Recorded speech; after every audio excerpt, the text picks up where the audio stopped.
Oke. Baik, itu mungkin juga bisa menjadi seperti bahan pertimbangan juga ketika kita akan memilih seseorang untuk menjadi pendamping hidup ya Bu.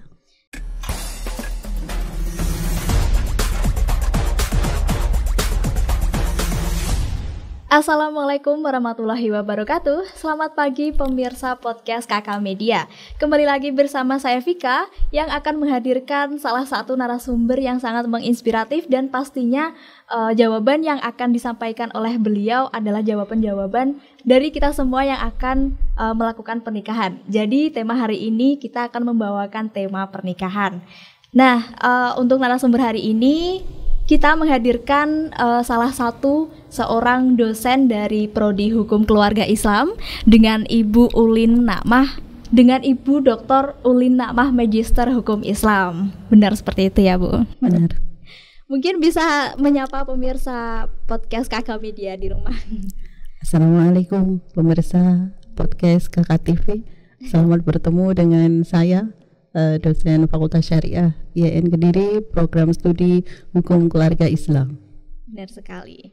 Nah Ibu, mungkin kalau untuk saat ini lagi musim-musimnya mahasiswa liburan ya Bu. Mungkin untuk dosen sendiri apakah ada juga masa-masa liburan seperti itu Bu?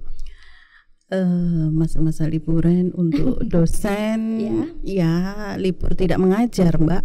Tetapi karena kewajiban dosen itu adalah tridharma perguruan tinggi, ya hanya pendidikan saja, artinya perkuliahan tidak mengajar saja, tetapi untuk pengabdian kepada masyarakat, penelitian mereka tetap melaksanakan meski barangkali tidak harus di kampus.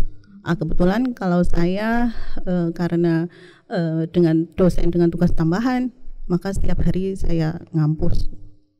Jadi tidak ada kata libur sebenarnya Bu? Tidak ada. Baik, semoga tetap semangat ya untuk ibunya. Insya Allah, amin. Baik, langsung saja Ibu di pertanyaan pertama saya pengen tanya nih ke Ibu, makna atau arti pernikahan menurut Ibu itu seperti apa? Oke, jadi pertanyaan pernikahan bukan kemudian pernikahan secara bahasa atau istilah, tetapi menurut saya pernikahan adalah hubungan antara laki-laki dan perempuan dalam arti ikatan ya, hubungan itu adalah ikatan ya. Ikatan itu bukan hanya ikatan ya, kalau istilah ikatan itu kan sudah terkait kuat gitu ya, tetapi di sini ikatan di sini ditekankan kalau dalam Islam misakon gholizon, jadi ikatan yang sangat kuat ya. Jangan berani-berani atau dengan mudahnya melepas ikatan ini. Nah, itu menurut saya artinya apa? Bahwa hubungan suami istri ya, berjalan bukan hanya dalam hitungan bulan ya, bahkan kalau bisa adalah sampai akhir hayat. Nah, itu akan bertemu dengan berbagai macam cabaran ya dan seterusnya, maka harus tadi yang saya sampaikan tadi, jangan kemudian gampang solusi itu adalah melepas ikatan itu. Nanti ada tahap-tahap bagaimana kalau toh memang harus melepas. Nah, itu ya. Jadi ikatan yang kalau dalam ayatnya sendiri yang sering dibaca kalau pas itu ada walimah ya, walimah nikah. Itu qori'nya sering kan mengumandangkan yang litaskunu ilaiha wa ja'ala bainakum mawaddah warahmah. Nah, semacam itu. Nah, jadi menikah itu untuk mendapatkan ketenangan. Nah, ketenangan itu sebenarnya diisi ya, diisi dengan upaya cinta kasih. Seperti itu. Nah, jadi seperti itu menurut saya. Jadi sebenarnya misalkan ada seseorang yang akan menikah, tapi dalam artian menikah ini menghindari perzinahan, itu menurut Ibu seperti apa Bu? Jadi memang nggak salah juga menikah untuk menghindari perzinahan, karena memang hadisnya Nabi, ya ma'syarus syabab man istata'a minkumul ba'ah falyatazawwaj ya, fa innahu aghaddu lil basari wa ahsanu lil farji. Nah, itu tadi. Ya, jadi untuk menghalangi pandangan-pandangan yang nggak benar, kemudian juga menjaga kemaluan. Dalam hal itu sebenarnya sesuai juga menikah untuk menghindari itu. Dan lebih lanjut lagi, ketika tujuan untuk menghindar dari perzinahan itu seberapa kuat, atau dalam arti memang sudah tidak bisa dibendung. Nah, itu kan kalau dalam fikih munakahat itu ada alternatif hukum ya. Jadi bukan hanya satu hukum. Jadi kalau sudah tidak kuat ya, khawatir akan terjadi sesuatu, terjebak pada perzinahan, kalau memang dia sudah mampu, itu hukumnya wajib. Ya. Baik, untuk mampu sendiri itu mampu dalam artian apa, Bu? Nah, tadi ya ma'syarus syabab man istata'a minkumul ba'ah. Nah, di situ ba'ah, mampu berumah tangga ya. Jadi bukan hanya dari segi finansial, tetapi dari segi moral, spiritual ya, dalam arti ilmu. Nah, seperti itu dia juga harus mampu tahu artinya apa. Jangan sampai kemudian ketika menikah kemudian menyengsarakan pasangannya. Nah, itulah justru ketika misalkan dia sudah takut sekali akan jatuh pada zina, tetapi kemudian dia memilih menikah dan dia tidak punya bekal itu semua finansial, pada akhirnya menyakiti pasangannya, itu justru diharamkan. Waduh. Jadi sebenarnya juga harus berhati-hati ketika akan menikah. Selain yang Ibu sebutkan tadi, apakah ada apa saja sih Bu yang perlu diperlukan ketika sebelum menikah gitu, selain mungkin persiapan lahir batinnya, finansialnya, mentalnya, dan lain-lain? Baik, tentu ya, menikah itu harus memenuhi syarat dan rukun ya. Kalau ini konteks hukum keluarga Islam, ya tentu syaratnya bahwa sebelumnya bisa menikah itu harus laki-laki dan perempuan tidak memiliki hubungan, artinya betul-betul orang lain. Baik. Ya, harus ajnabi. Nah, itu kemudian diketahui walinya ya, seperti itu. Nah, itu kalau selain tadi yang ditanyakan itu ya. Iya, benar sekali Bu. Tapi mungkin di luar sana juga banyak sekali fenomena seseorang yang menikah muda karena alasan perzinahan tadi, dan sudah dijelaskan juga bagaimana pandangannya tadi ya Bu. Kemudian apakah ada pandangan dalam Islam terhadap seseorang yang menikah muda atau tentang pernikahan di usia muda seperti itu? Dalam Islam itu tidak memang tadi yang hadis yang saya baca tadi ya, ma'syarus syabab. Nah, syabab itu artinya pemuda. Nah, ini kalau kita sebut pemuda itu biasanya usia berapa, Mbak? 20 sampai 30 tahun. Nah, berarti itulah ya syabab. Nah, tetapi memang konteks hadis itu kan ditujukan pada laki-laki. Karena nanti kalau dikejar usia syabab tadi 20 ke atas, maka Nabi menikahi Siti Aisyah ya, seperti itu. Nah, di sini lebih ditujukan kepada laki-laki dalam arti al-ba'ah tadi, ketika seorang suami sudah lengkap modalnya, artinya kemudian dengan istri yang masih muda misal begitu ya, dia harus bisa membimbing ya kan, dan berat tugasnya ya seperti itu. Nah, artinya kalau nanti arahnya mau dibawa bisa bahagia atau bisa apa enggak. Tetapi beda kan dengan fenomena sekarang, kedua pasangan muda semua. Nah, ini loh. Mungkin juga di usia seperti itu masih labil-labilnya seperti itu ya Bu. Karena kan di Indonesia sendiri juga ada patokan usia untuk menikah bagi laki-laki maupun perempuan juga ya Bu. Kemudian kalau untuk pernikahan dini sendiri, menurut Ibu seperti apa? Tentu saya sangat tidak mendukung ya adanya pernikahan dini di sini. Artinya pernikahan dini konteks di Indonesia. Ya. Dan biasanya pernikahan dini itu bukan kemudian biasanya loh ya, bukan kemudian ada yang tidak biasanya, ya ada. Diawali dengan akibat pergaulan bebas. Baik. Ya, artinya melihat kasus dispensasi nikah di pengadilan, itu rata-rata kasus yang masuk sudah hamil duluan, karena kalau umurnya belum cukup, belum sesuai dengan undang-undang kan harus mengajukan dispen. Berarti sebenarnya juga tidak diperbolehkan ya Bu? Iya. Ada batasan usianya seperti itu. Iya, betul. Yaitu usia 19 itu harus izin orang tua, di bawah 19 dia harus dapat dispen. Kemudian sebenarnya 20 memang idealnya. 20 idealnya ya Bu. Mungkin ini juga bisa menjadi informasi bagi pemirsa podcast Kakak Media di rumah ya Bu.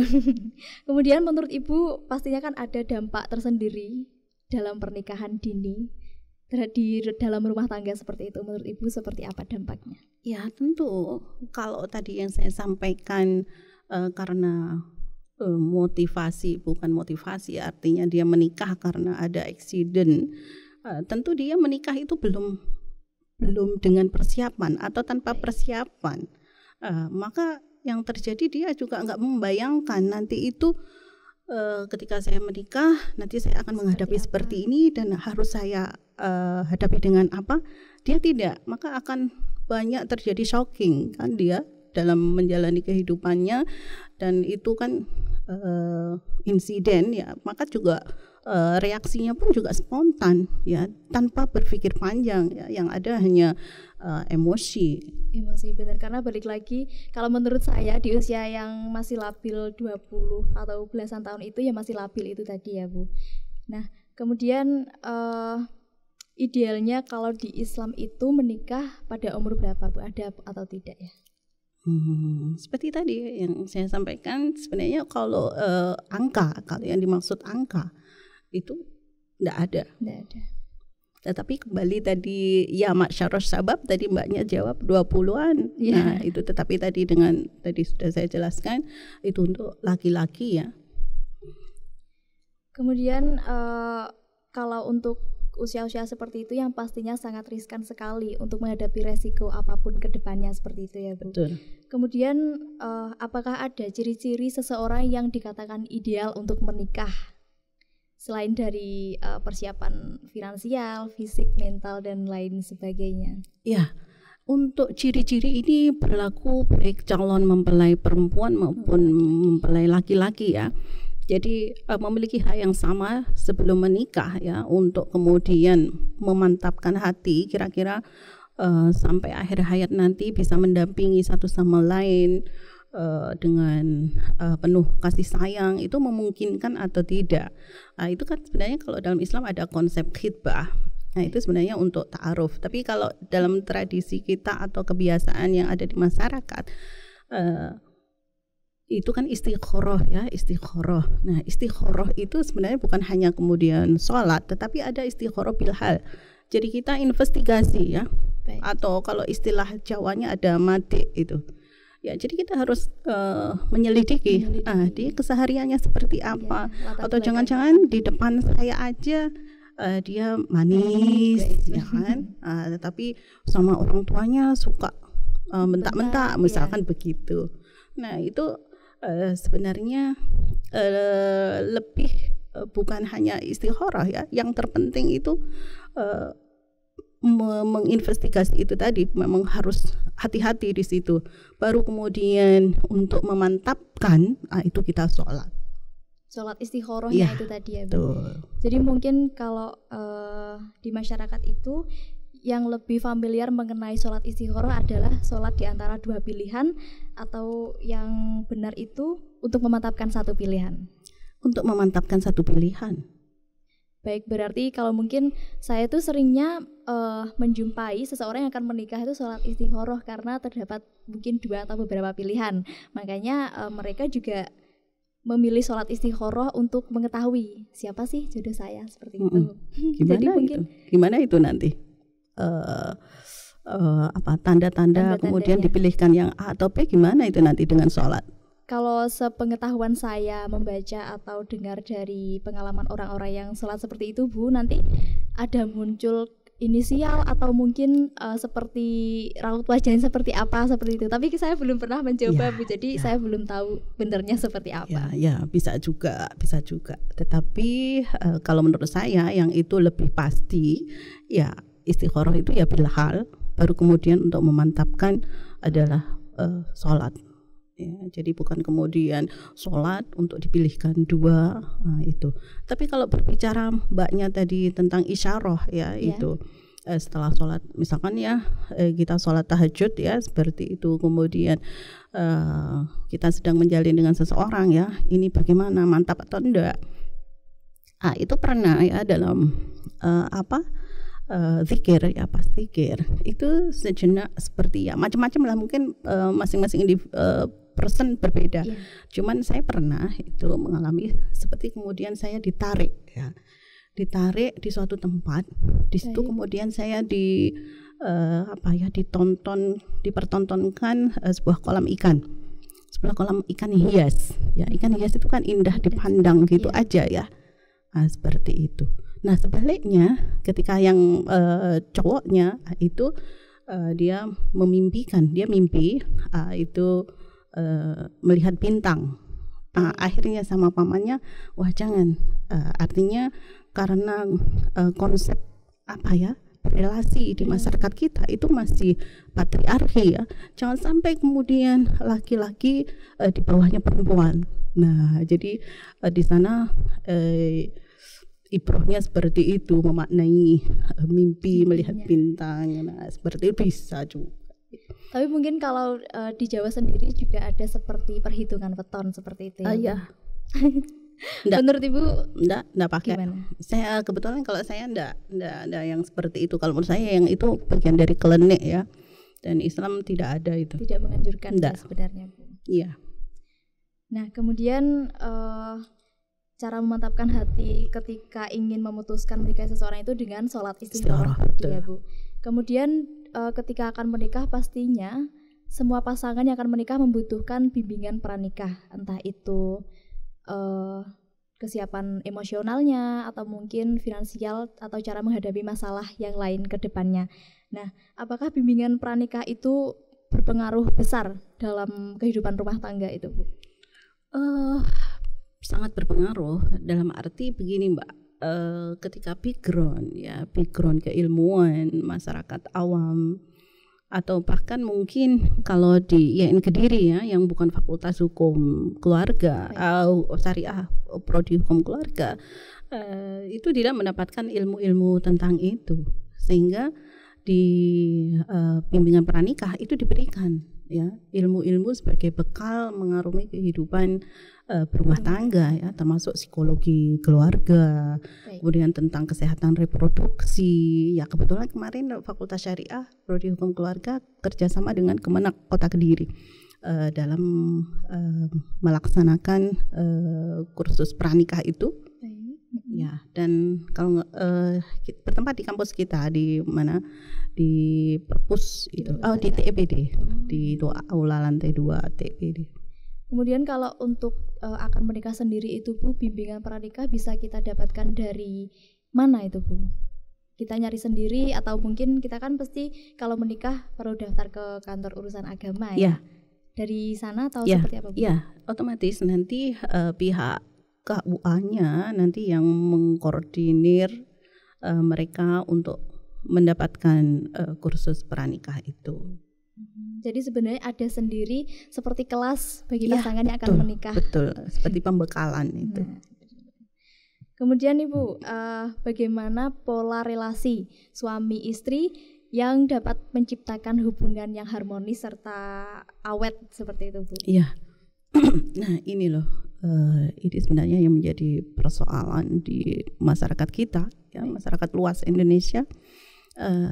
Kurang bisa memahami pola relasi. Sebenarnya pola relasi ini tidak harus kemudian yang paling bagus pola ini atau pola itu, bukan. Tetapi kemudian disesuaikan dengan kondisi. Ya, artinya ketika misal suaminya bekerja, istrinya tidak bekerja, maka di situ otomatis pola relasinya tradisional. Artinya ya sebagai suami dia yang harus ngasih nafkah ya. Kemudian istri juga berarti di sini polanya ya seperti yang ada di fikih itu ya, perempuan ada di ranah domestik, laki-laki ada di ranah publik. Nah kalau seperti itu nggak akan ada gesekan-gesekan, tetapi pola seperti ini pun juga sebenarnya berbahaya ya, ketika suami sedang krisis ya ekonomi, tentu istri menuntut kan, ini banyak kebutuhan yang harus kita ini untuk makan, untuk anak dan seterusnya. Artinya untuk konteks sekarang pola tradisional ini sebenarnya bisa dibilang kurang diminati ya sebenarnya. Artinya perempuan bisa usaha sambil di dalam rumah juga ya, online, artinya bisa menghasilkan uang sendiri ini. Dan tetapi berbahaya juga pemahaman yang diakibatkan dari pola yang semuanya bisa di ranah pabrik, artinya bisa menghasilkan uang sendiri. Ini berbahaya karena sudah sering ya, mungkin mbaknya juga sering dengar uang istri, uang suami, uang istri. Nah ya kan, betapa tertindasnya ya suami itu. Nah jadi tidak seperti itu. Nah inilah ya, mindsetnya masih tradisional tetapi perilakunya sudah modern ya. Modern tadi istri bekerja. Iya kan. Nah padahal kalau dia bekerja pasti ada hal-hal domestik ya, sisi domestik yang tidak terpenuhi. Nah dia lupa itu. Nah maka sebenarnya kalau kondisinya seperti ini, maka pola yang dipilih harusnya adalah egalitarian ya. Jadi yang penting fungsi-fungsi kerumah tanggaan itu bisa dijalankan, kebutuhan-kebutuhan bisa terpenuhi, entah itu nanti sumbernya dari pihak istri atau suami, itu tidak masalah ya. Jadi sebenarnya kalau di masyarakat sendiri itu, di media sosial saya sering menjumpai bahwa uang istri, uang suami, uang istri juga. Jadi sebenarnya itu nggak benar ya Bu? Ya nggak benar. Itu kalau suami bangga dengan seperti itu, dia bunuh diri itu. Baik, mungkin karena itu Bu yang berlaku, bukan berlaku apa? Yang umum. Masyarakat, iya, yang masyarakat di masyarakat umum. Kemudian dalam pernikahan sendiri tuh Bu pasti ada yang harus dijaga. Nah, menurut Ibu apa saja sih yang harus dijaga dalam sebuah pernikahan? Ya, tentu ya. Kalau ini kalau tips-tipsnya ya, nomor satu memang kita itu nggak tahu kan Mbak apa yang bakal terjadi dalam perjalanan kehidupan rumah tangga. Maka yang terpenting dulu bahwa ini semua kan atas kehendak yang di atas. Maka jangan, pesan saya ya kepada muda-mudi itu nanti ketika menikah, karena menikah itu berat banget loh, ya kan, berat banget. Maka jangan sampai lupa untuk tidak sholat tahajud. Nah, jadi dengan sholat tahajud, insya Allah kita akan dikuatkan, ya kan, dikuatkan menghadapi segala bentuk cobaan. Dalam arti kalau misalkan kita ketimpa musibah, maka musibah itu nanti tidak akan kita rasa sebagai sebuah bencana, tetapi justru kita bisa menikmati manisnya dari bencana itu ya, artinya tetap bisa bersyukur. Nah itu yang pertama ya, kita tidak tahu kan, karena itu makanya sholat tahajud jangan sampai ditinggalkan. Karena memang sholat tahajud itu berat, ya kan, karena tidur, tengah-tengah tidur, ngantuk-ngantuk, harus bangun konsisten juga ya Bu. Malam, iya. Setelah itu komunikasi, ya kan, selalu sharing. Nah ini jadi manajemen ini tadi, manajemen komunikasi ya, jadi komunikasi yang aktif ya. Jadi segala hal kalau memang jangan sampai memendam, tetapi juga kemudian cara komunikasi juga dengan nggak boleh dipendam berarti harus diflorkan, tidak begitu juga ya. Jadi menyampaikan sesuatu, misalkan koreksi dari masing-masing pasangan itu, kalau ini boleh nyebut merek nggak ya? Nggak boleh ya? Jangan Bu. Okay. Ya misalkan cari momen ya kan, ini sambil ngeteh, ini biasanya relax nih suami, aku ngomong Ya, itu bisa ya, komunikasi sedikit-sedikit. Jadi jangan harus pandai-pandai ya di sini. Nah, inilah sebenarnya ilmu, intinya kalau kita memiliki ilmu yang dalam tentang bagaimana mengarungi kehidupan rumah tangga, ya insya Allah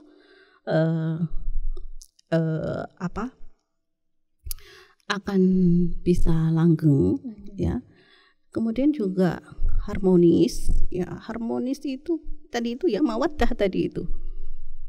Mawaddah itu bukan kemudian datang dengan sendirinya, tetapi harus diciptakan, ya kan?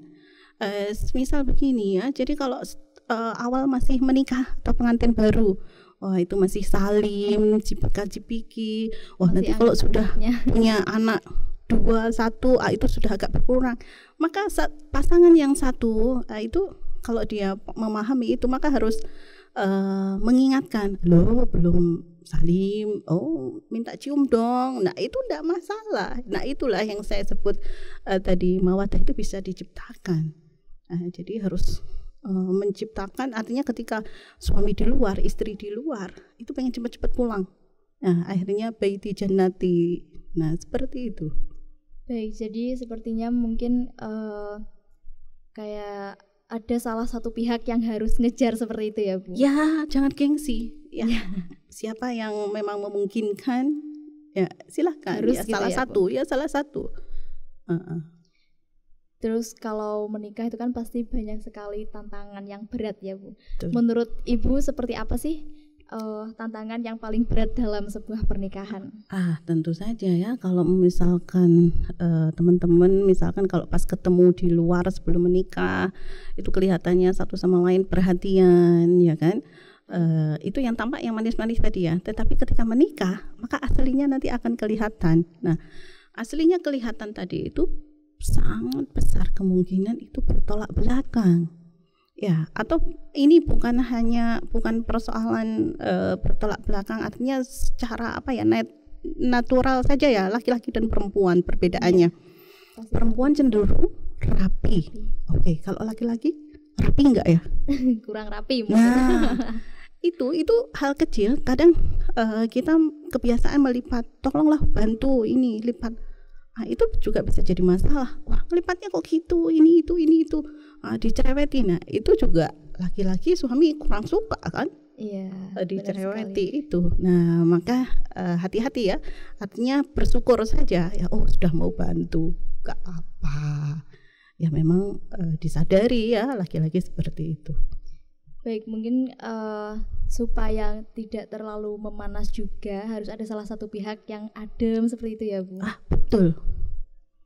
Dan mungkin kalau bisa saya menambahkan yang adem itu kan eloknya adalah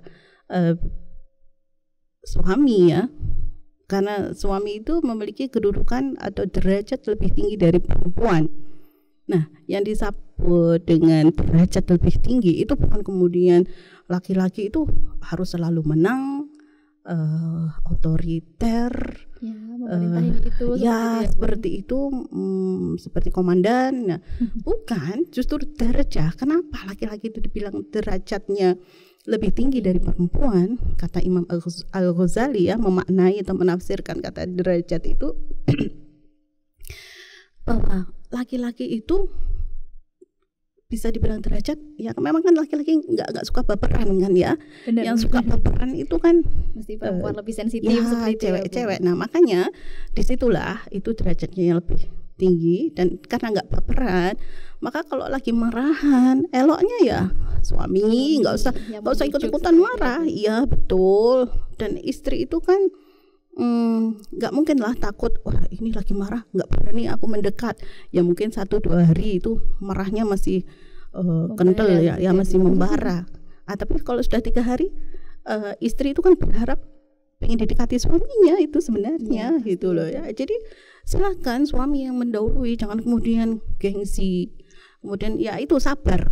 Nah kenapa derajatnya lebih tinggi? Karena suami sabar ya dalam menghadapi istri yang seperti itu.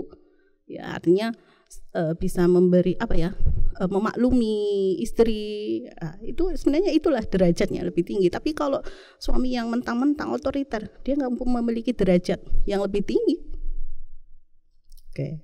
Baik, itu mungkin juga bisa menjadi seperti bahan pertimbangan juga ketika kita akan memilih seseorang untuk menjadi pendamping hidup ya Bu. Mungkin cukup lama memendam masalah atau kesal yang harusnya jadi seperti meledak seperti itu ditahan. Nanti ada suatu momen itu mungkin seorang istri ini seperti marah-marah seperti itu loh Bu. Iya.